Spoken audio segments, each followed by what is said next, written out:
Folks, let me tell you what we've got going on here. We've got a really bad front coming in from the west towards Mobile. I'm gonna make sure this thing's recording. And it is brought the winds in about 20 miles an hour, 15 to 20 miles an hour with basically no let up.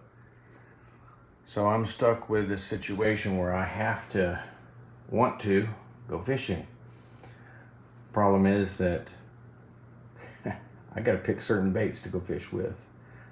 Right now the bass are chasing there in pre-spawn. They are chasing shad everywhere. And so I picked out a few baits here to try. Of course, the standard jig, but it's not really matching the hatch very well, and I'll show you what I've got lined up.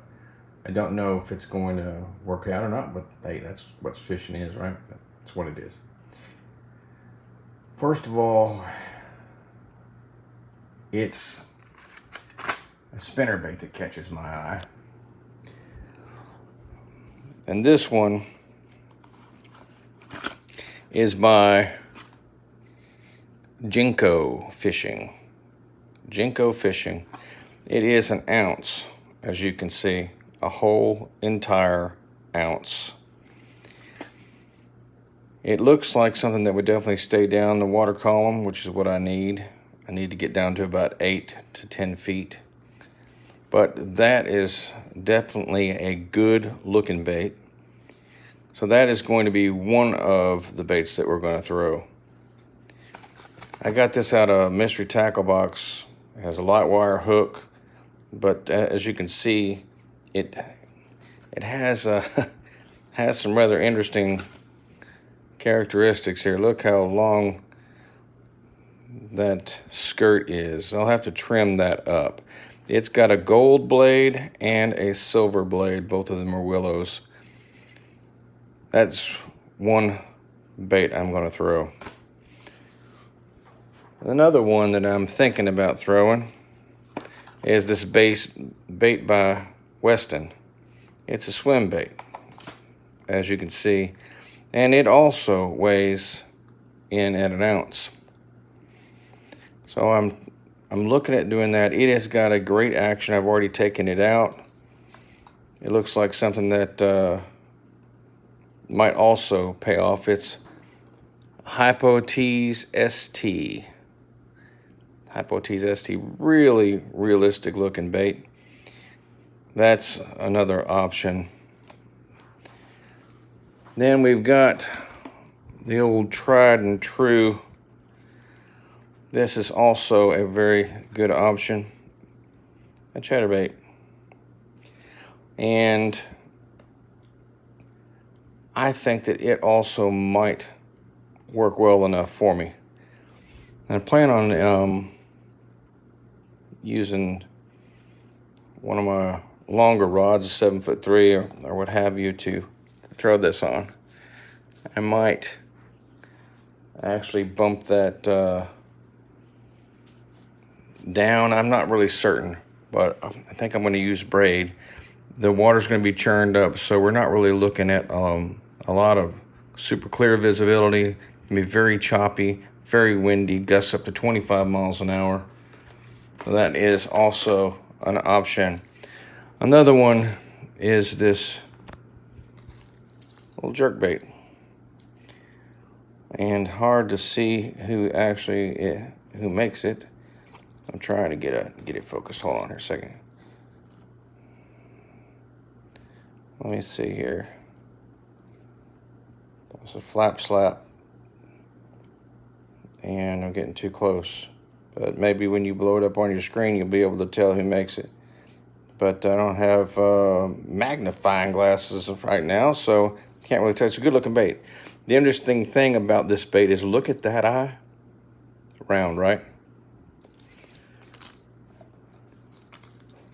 Look at that eye. Now, isn't that something? That eye looks kind of like a Spro. It's not, but it is definitely different. Round and yellow. and then pointed. Is that a flaw? I wondered if that's a flaw or not, but we're going to give this one a little shot too. I think I don't really know the order that I want to look at these. And the last but not least, a swim jig. And just to give it a little kick because it's going to be really noisy. It may be a little bit too big. It's 3/8 of an ounce. It's a fine looking 6-cent swim jig.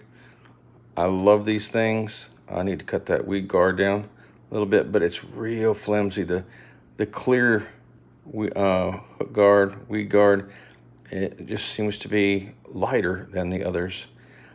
I might leave that on. I'm not really fishing a lot of cover, but I hate to kind of ruin it. This is a really sharp swim bait that I'm also looking at throwing. Other than that, I really don't know what to throw here. Those are going to be my primaries with this wind. Maybe I'll get something. It's going to be very difficult to actually record audio for this, and I'm wondering about how I'm going to do that. If you don't hear audio, I'll be voicing over. That might be the better thing to do. We'll have to see when I get out there. I'm going to try to use my full frame DSLR, and I'll try to mic it up as well, so you should the wind noise should be mitigated. I may have to sync that back up with this footage later on. I'm not really certain. We'll see. But that's kind of the plan. I'm hoping we can catch a fish. You know what I mean, Merv? So, wish me luck out there for this one. It's right in front of the spawn, which I love this time. But those bass are focused in on one particular thing. They want that particular type of bait, so I've got to try to match that hatch as much as possible. And then the biggest problem I've got is the wind. Plus, it's supposed to rain. We're right in front of this front, so it may light on fire. The other bait that I don't have with me here, but most of you may know, is not the whopper plopper, but the one with the wings, you know, that flaps and makes all sorts of noise. That one I'm also probably going to tie on if I can see any top water action going on. We'll see. It may be that the fish are buckled up next to cover. They weren't the last couple of days. So if that pattern stays true, it should light them on fire. Anytime, you know, you've got wind, you're going to have some opportunities for some feeding, and hopefully a feeding frenzy. So we'll get out there and try it out. So once again, the old bait selection is as follows. We have spinnerbait with the two different types of willow blades, 1 ounce. A hypo tease, 1 ounce as well, by Weston. A chatterbait, a white one, trying to match the hatch, a little bit of flash. Yeah, I don't paint mine black like some people have suggested, because I do want a little bit of flash. It's going to be overcast. Probably I might regret that. Then we've got this jerkin stick that I'm going to throw out there. And lastly, the old swim jig by 6 cents. Well, wish me luck, folks. I'm going to need it. It's going to be fun regardless. You really can't beat getting out there in the extremes and trying things out just to see if you can catch them. I mean, that's the fun of it all, right? If the wind does die down or I can't catch anything, I've been thinking about throwing these little crappie jigs. Maybe I can catch and free line some bait. I've got a couple of them already tied up. You could see the heads I've put on there. I put super glue on underneath. I'm looking forward to seeing how that works. I learned that from Richard Jean, The Fishing Machine. Sexy Tale of Chad by Archie. So, here you have it. That's a little bit of part 1 for you. See you out there.